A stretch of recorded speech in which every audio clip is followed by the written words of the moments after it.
the way around it. There's some changes over here, like in the last few months. So still for me, I'm completely self-employed. So I think like the same as you, I'm based on if there's no deliveries, I don't get paid, which sometimes it is really quiet. But they've started now on Just Eat that some people are now contracted to Just Eat and they pay hourly. They pay for your insurance and they give you like a electric bike to use. So they have recently started that. So for them, they're on like, I think it's £10 an hour, and then paid like £1 extra for every delivery as well. But for me, and most people, and that's only in certain areas, it's just self-employed. So it's, if there's no deliveries, you're not getting paid. But in your case, what makes it so that you don't want that status? Well, you're going to have to do the hours that they want. With you're doing that, you're stuck on one app, I'd say. You're going to have to do the drops that they want you to. I think pretty much whether you like it or not.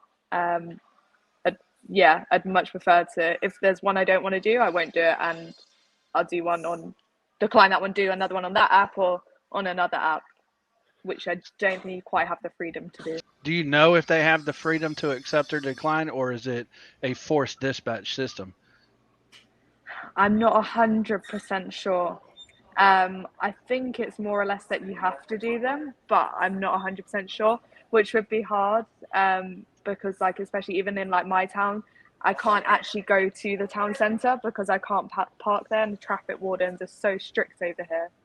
I'm not 100% sure how it works.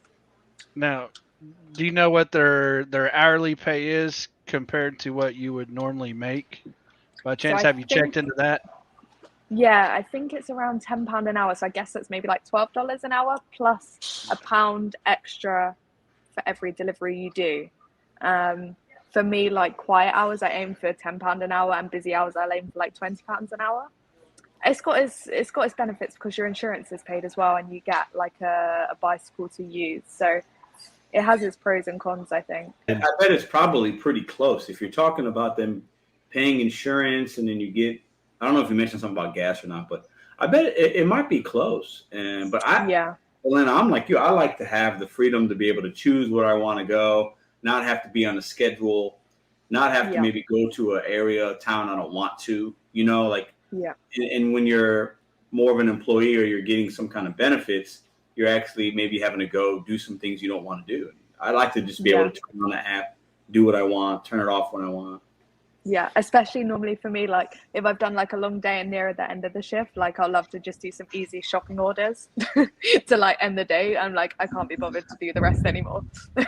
I can't be bothered to wait 20 minutes at McDonald's. Yeah, I hear that.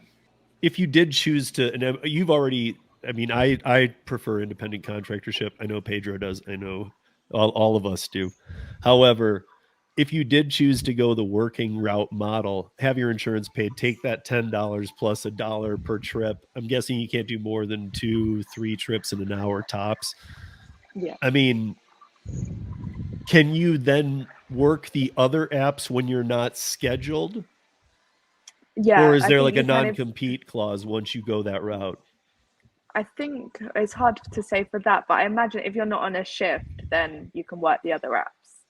I don't think that's a problem. But I think if you're on shift, then I doubt you'd be able to use the other app. Make it easy, 9 to 5, Monday through Friday. Can you work the weekends for Believery or the other ones that you're not employed with? I guess if you were on like another app, then your insurance obviously would only cover Just Eat.